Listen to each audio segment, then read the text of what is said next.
So hey guys, so I'm trying to like a new series here. Like I got the longer videos. I think I'm gonna make those focus more on the like a general topic. That way I can go more in depth or talk about things that require more than like this short series I'm doing. But what a day it's been. So the last video, yeah, this is gonna be more like load to load. The last video, I was sitting at the receiver, you know, waiting till this afternoon to deliver it. It is the 19th of February. Let's see here. Oh, okay, so yeah, DM called me at 10 a.m. in the morning saying, hey, you want some more miles? And at that point, he was like, they are thinking about and talking about moving the appointment of the day. And I was like, seriously? Well, don't call me unless it's confirmed. Granted, he woke me up. I was a little snappy. Not his fault, but I appreciate him calling me. I said no, I'm not unless it's confirmed. And then got off. And then I try to go back to bed. Half hour goes by, I can't go back to bed. So I call him up, saying, hey, get fine. Where do you want this load? He's like, oh, just take it, you know.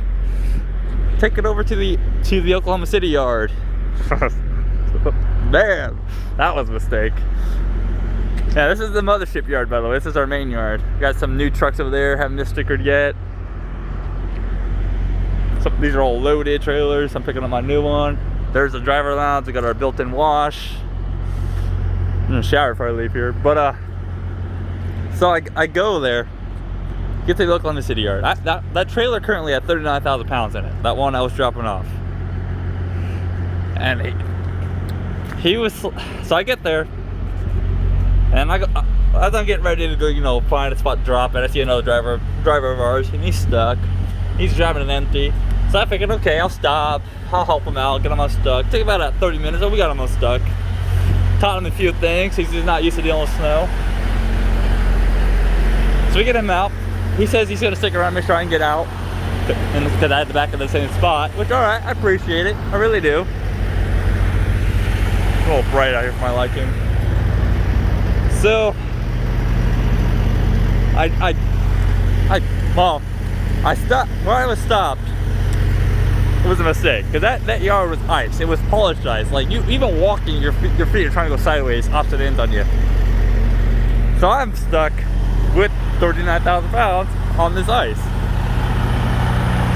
And it wasn't like it was hill. It was pretty flat. It was just polished, so polished that no momentum. The momentum I got was 3 inches. And I was digging the hole downwards. So I wasn't going the correct way I wanted to. I gained 3 inches back and forth while digging the hole down. I mean, so eventually I probably would have got traction. But tried cat litter, tried this potato rug I had. You know, put it on the tires. No go. Pulled out the cables. Cables are pretty much light duty chains. And they're much quicker to put on, but they're not as durable, so they're trade-off. They're fine if you don't have to dig in. If you have to dig in, you're gonna screw them up. Which I couldn't roll the chain. Like with chains, you got to be able to roll a little bit. You know, roll over the chain up. I couldn't roll. With these, you don't have to. So I put them on. The passenger side was fine. That was tight. Well, they both were tight. This side, I wasn't able to tighten it up all the way I wanted to, and I had to dig into this ice. So as soon as I started digging in, this side just shredded it apart. Shredded it. Bent some of the cables, tossed some of the cables off. And but I mean, it started pulling. You can definitely tell it dug in, because there was like the ice and then the dirt and just everything thrown, you know, side to side as I was digging into it. So those little trail watches, they did their job. I don't like how they pretty much broke apart. Granted, that one wasn't fully tight, but they're still steel cables. They shouldn't have ripped apart like that. But I mean, that's the thing. They're not durable because they're not chains. Even chains will rip apart if they're not doing their job they're not supposed to. I would have chained up if I could, at least one tire. But I left the cable on the other side, on the right hand side. I left that on. I get up to it. I go to back in, not a problem. Back in was easy. And here's where it became fun. Because unlike the other guy who had momentum, he was able to like move back and forth. I wasn't. As soon as I dropped the trailer, even it took all the weight off me. Even with that one cable, I was stuck in place. I wasn't able to get momentum. So I tried. Another JTT driver showed up. He was waiting for the load out. Like, I was hooked up. He was coming to grab it. We found that out like half hour after he's been trying to help me get undone. So I lowered the landing gear back down, put some of the weight back on, hooked everything back up, tried pulling forward. That was able to work. Problem is, there was this little dip, like a little lip. It was only a couple inches high, but that's where, even with the load, I was getting stuck. So at this point, I called for a winch out. $350. Ouch. That, whatever. I mean, I'm gonna get out of that yard at that point. 350 bucks though? Huh? Goddamn. I don't like the way Oklahoma does their tow bills. They do it by the hour. They don't do it by the job. Normally a winch out would have shown up and just been like winch out. Like you just pay for the winch out. You don't pay by the hour. So like I should have been 200 bucks at most, you know? But then it shows up, and I gotten everything unhooked at this point. He's like, hook back into the trailer, because the other driver needs the trailer, and or they're just gonna use me to pull it out. Problem is, I can't go backwards. I tried to go, I got the landing gear down, you know, pulled the kingpin, finally got the kingpin to release. That's what I was also trying to do, was get the kingpin to release. Because it was released the first time, and then with me going back and forth, it must like hit it and clicked it right back into place. I didn't mean to. I didn't catch it though, because I didn't hear it click. So he pretty much pulled the trailer back into me. I couldn't back up into the trailer. It's all in the same yard. So he finally get me out. And you know, he's like, hey, once you get momentum, once this is hooked, you get, you know, put it in low gear. Well, not too low, like 3 or 4 is where you go anyways. I tried 3 or 4 first and go from there. Well, if you keep momentum, don't stop. Wasn't planning on it anyways. I was bringing the trailer out to the next guy. He grabs it. Now I go to grab my empty. I told the tow truck, since I have 2 hours, and this was literally with 20 minutes he was there, I'm out free. It was an easy job.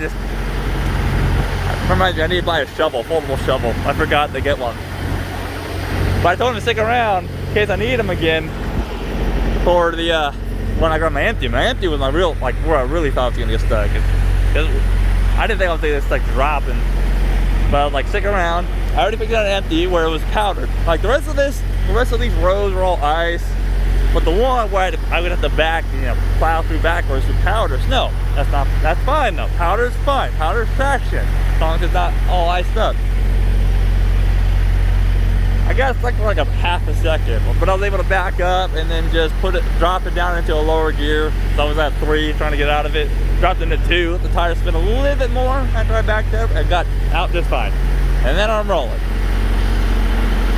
Brought that empty to the mothership yard, that's why I'm here.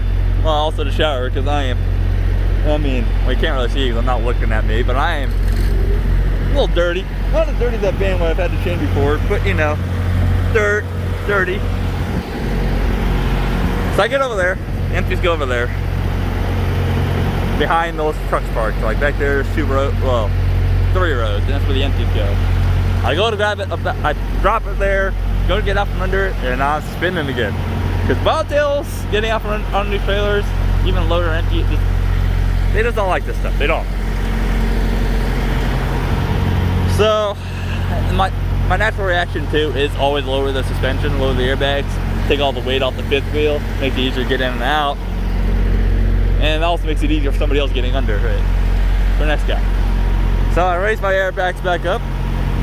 There's a lot of learning stuff. Like this is a good video for other people who are new, because I've literally tried everything you're supposed to do, except for obviously shovels. I forgot one.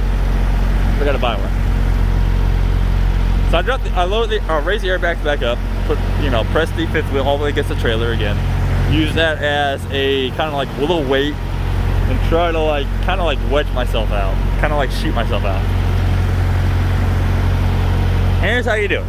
So airbags raised against the 5th wheel, manual mode, 2 or 3. This is where you want to do. Start at 3, then go down to 2. You never want to be on 1. One's just too much short. Traction control off, diff locked. 3 didn't work, 2, and then it shot me out. And it dropped the trailer like I was hoping it would, but yeah. Then I made the mistake of stopping me on the trailers because I wanted to find out what load I was getting, what trailer I was getting, because I didn't know yet. Before I got, you know, I went in the shower because I had to get dirty again. I didn't want to get dirty after I showered. You know, find out how that works. So yeah, it's been an interesting one day. I only had like 7 hours of dry time left out of 14, just because like 3 of that was getting stuck. But when I was behind those empties, bobtailed, I got stuck. Now it was the same thing with the trailer back in the Oklahoma City yard. I just backed up, turned a little bit, and was able to get rolling. And then I got to pick up the load here, which means I'm not gonna get stuck. If I get stuck, fuck you, truck. You're just messing with me at that point. But the truck is filthy, even more so than it was originally. Filthy. Alright, but here's this video. I'm trying to keep them under 15 minutes all the time. I'm trying to keep them around 10 minutes at most. So hey, you guys stay safe out there. I'm headed up to Washington. Gonna be heading into more snow. Catch you guys next time.